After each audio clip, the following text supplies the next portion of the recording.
Susanne, hi. Hi. Willkommen bei uns im Campervan. Ja, danke, dass ich hier sein darf. Wir sind auf dem CX Festival. Du hast da hinter dir das Lagerfeuer. Ja, das ist Ja, ja, genau. unser Hot Seat. Genau. Und der Biber ist direkt im Bild. Ja, also ich hoffe, dem wird's nicht zu warm. Wir sind auf dem CX Festival in Berlin und unterhalten uns eigentlich den ganzen Tag mit unterschiedlichen Führungskräften im Kundenservice. Du bist bei Obi. Vielleicht kannst du uns kurz erzählen, was du bei Obi machst, wie du da hingekommen bist, was dich vielleicht auch nach 7 Jahren immer noch bei Obi und im Kundenservice hält. Ja, super. Ähm, Ich bin Susanne. Also danke, dass ich hier sein darf und ich kann das nur bestätigen. Also super spannende Gespräche hier, alles rund um Customer Experience. Ich bin sehr, sehr froh, hier zu sein und habe genau ähnliche Gespräche geführt wie ihr jetzt schon. Und ja, ich bin Teamleiterin beim Obi Customer Care Management für alle Obi-Länder.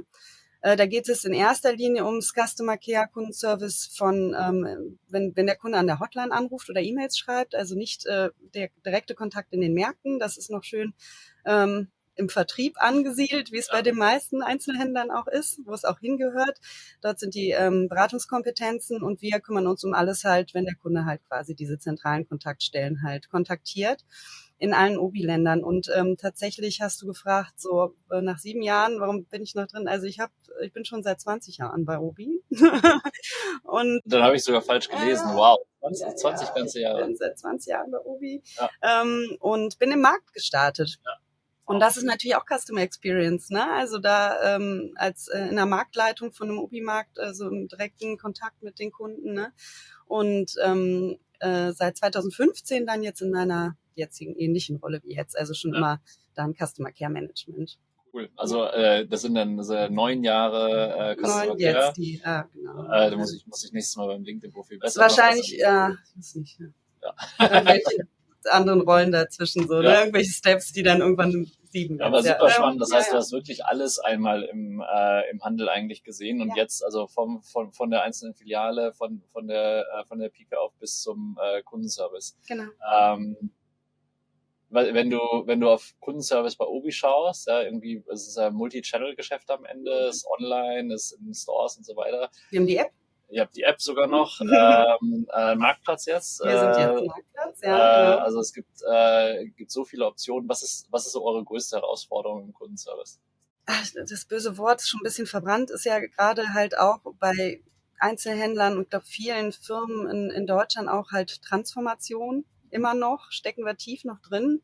Und das ist natürlich viel, was die Märkte natürlich betrifft. Ne? Also wie schaffe ich es halt wir sind in den 70ern gegründet worden, ne? Also wie schaffe ich das im 21. Jahrhundert noch modern zu sein und alles, um meine Leute auch halt mitzunehmen? Und genau das passiert natürlich auch im Kundenservice. Ne? Also wir müssen, die Kunden haben halt hohe Erwartungen, die bedienen jeden Tag die modernsten Tools und haben halt auch dementsprechend halt ähm, ähm, hohe Erwartungen auch an der Customer Experience. Ja, und da müssen wir natürlich schauen, wie das dann halt irgendwie wir da Lücken mit Tools füllen können oder halt Angebote schaffen können für den Kunden, die aber auch an unsere alten Systeme dran passen und dran gebaut werden können. Und dass das alles halt möglichst reibungslos für den Kunden halt dann auch noch funktioniert. Ne? Super, ich würde da gleich super gerne einsteigen. Da gibt es also wahrscheinlich viel mehr, als wir in 10 Minuten irgendwie abdecken können, zu besprechen. Rund um Transformation mit Menschen, mit der Organisation, auch vielleicht der Handel hat sich ja weiterentwickelt in der Zeit und dann Technologie irgendwie Transformation. Das können wir in einer Sekunde machen. Vorher hatte ich dir ja gesagt, wir haben ein kurzes Kartenspiel dabei. Und das holen wir mal hier raus. Das ist unser Festival-Special hier. Ich teile mal den Bildschirm. Hier ist das Kartenspiel. Cards Against Complexity. Und das Spiel, für alle, die es noch nicht kennen, Cards Against Complexity ist wie Cards Against Humanity. Wer es schon mal gespielt hat, ich werde jetzt gleich eine Frage stellen, müssen wir einen Satz rausnehmen und der muss vervollständigt werden. Und du hast 3 Optionen, die lese ich dir auch nochmal alle vor und du wirst eine auswählen müssen, auch wenn die nicht alle ganz perfekt sind vielleicht. Und dann schauen wir mal, was da rauskommt. Du hast einen Kundenservice-Agenten aus dem Jahr 1960, der mit der Zeitmaschine bei dir jetzt im Team gelandet ist in 2024 und freut sich schon, dass er jetzt den ersten Tag bei euch hat. damit er oder sie die Kundenerwartungen wirklich trifft, machst du Folgendes. Du gibst eine Masterclass in Memes, ja? Also wenn man Memes nutzen kann, dann ist auch Kundenservice irgendwie da. Du baust ein Training auf mit Gen AI und gibst ihm einfach Fake-Tickets, damit er sich da durcharbeitet. Oder gibst ihm einen Skript und sagst einfach, es ist relativ einfach. Du sagst einfach jedes Mal, das tut mir wirklich leid, dass es ihm so schlecht geht und dass das nicht geklappt hat. Ich nehme definitiv die Mitte und lasse den direkt Tickets bearbeiten. Also das Fake würde ich vielleicht sogar streichen. Nein, aber Fake ist natürlich jetzt dann der Vorteil, dass man das halt machen kann, ne? Solche Sachen faken, ja. Und warum Tickets bearbeiten direkt? Warum also das ist schon seit eh und je einfach die beste Art und Weise halt zu lernen, ne? Also schwimmen zu lernen und zwar direkt im kalten Wasser. Ne? Also klar wollen wir natürlich nicht an unseren Kunden halt irgendwelche Sachen so austesten oder so und das ist auch immer nicht schön für die Mitarbeitenden, wenn sie halt so am Telefon und sie wissen es nicht so genau. Aber also die Obi-Welt ist so komplex, dass wir es gar nicht schaffen, einen Agent von vornherein alles beizubringen. Er wird trotzdem einer Frage begegnen, die er vorher noch nie gehört hat, auch nach 5 Jahren noch. Ja. Also es ist einfach so, also die Kunden, die gehen ja in die Märkte und haben dann irgendwelche Anliegen zu den Märkten. Dann haben sie was online bestellt, haben dazu Anliegen. Und die App habe ich schon erwähnt. Aber die fragen auch allgemeine Sachen zu unserer Company an sich, irgendwie, ob sie den Plüschbiber bekommen können für ihre, ob der Biber zum Kindergeburtstag kommen kann. Kann man den zum Kindergeburtstag bekommen? Nee, aber gibt's einen Biber-Kalender? Weiß ich, wann der in welchem Markt ist? Ja, das ist schon, ja. Also wir bemühen uns sogar, dass der eigentlich oft am Wochenende mittlerweile fast in jedem Markt ist, weil der ist sehr, sehr gern gesehen, sehr beliebt. Und auch auf Festivals geht der auch, der Biber. Sehr gut. Ja, das ist also so ein Biber-Geburtstag wäre eigentlich noch was. Liebgewordener Kollege von mir. Super spannend. Also das sind ja wirklich Fragen dann von links nach rechts und wenn das 5 Jahre dauert, also Fake-Tickets könnten helfen. Ja. Vielleicht ist da ja eine Geschäftsidee für ein anderes Unternehmen drin, AI-Tickets zu generieren.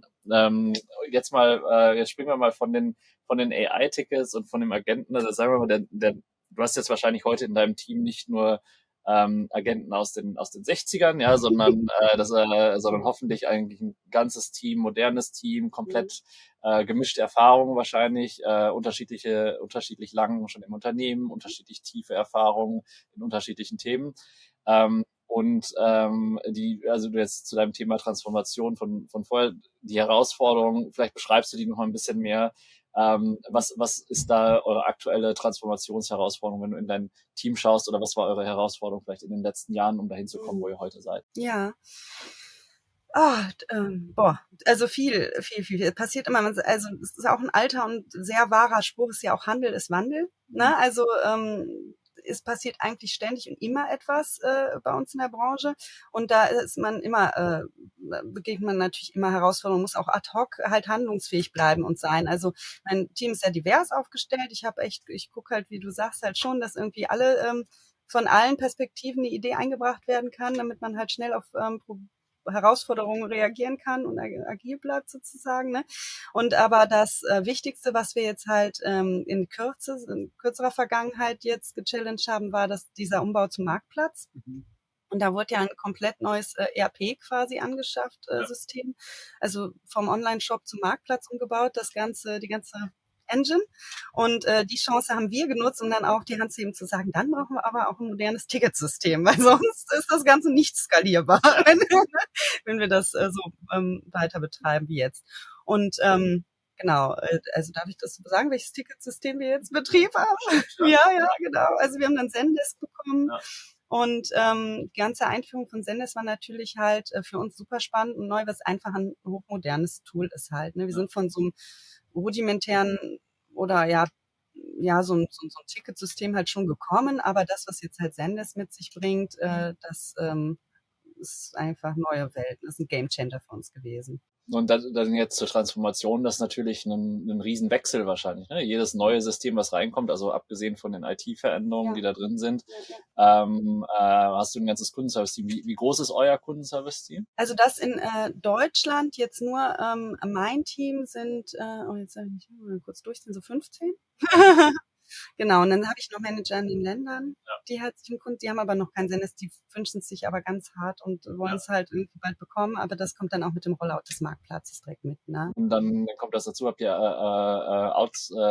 noch Wir haben Außen, BPOs. ja, Ja, BPOs, genau. genau? Also genau, telefonieren und Non-Voice beantworten, das machen bei uns halt Partner, ne, also Service Provider. Und dann haben wir so im Frühjahr, wo wenn unsere Saison ist, halt 300 Agents ungefähr im Betrieb. Ja, so mit 300 Agenten, die dann auch hin und wieder dann in Saisonzeiten hoch und runter fahren, wo du irgendwie unterschiedliche Komplexitäten abdecken musst, die du beschrieben hast, denen jetzt ein neues System zu bringen. Selbst wenn das hochmodern ist, ja, und Zendesk ist jetzt eins von vielen, was man auswählen könnte. Ihr habt Zendesk ausgewählt. Das ist ja wahrscheinlich eine ganze Reise. Kannst du uns vielleicht mitnehmen von dem Punkt, an dem ihr euch entschieden habt, das ist jetzt, das System ist es, ja, und jetzt sagen wir mal ein hochmodernes Ticketsystem wie Zendesk oder Helpdesk-System wie Zendesk, zu der Kundenservice ist wirklich jetzt in Zendesk angekommen, die Transformation hat geklappt. Vielleicht kannst du uns so ein bisschen durchnehmen, was habt ihr gemacht, was hat gut funktioniert, was war vielleicht auch schwierig auf der Reise. Ja. Also wir haben halt ungefähr ein Jahr gebraucht, nicht ganz ein Jahr, um das so einzurichten, das Tool, dass das halt funktioniert für uns natürlich, ne? Also die ganzen Prozesse abgebildet, die wir brauchen, um unsere Anliegen halt auch zu lösen. Also natürlich Basics, ne? Wie Kontaktgründe und sowas, alles, was man in so einem System halt einrichten muss. Und die Hauptherausforderung ist eigentlich immer, solche neuen Tools halt, die man heute so in der Landschaft entdeckt und überall sieht und findet und gerne hätte, an die alten bestehende Landscape halt anzuschließen. Also das ist eigentlich das, ne? Weil alle sagen so, ja cool, wir haben jetzt eine super Schnittstelle und dann wird das automatisiert beantwortet, aber wenn die Schnittstelle halt irgendwo reinfragt, gib mir bitte die Info und dann ist da so keine Antwort da. Da ist halt kein Datensatz, den man da so anfragen kann. Ne?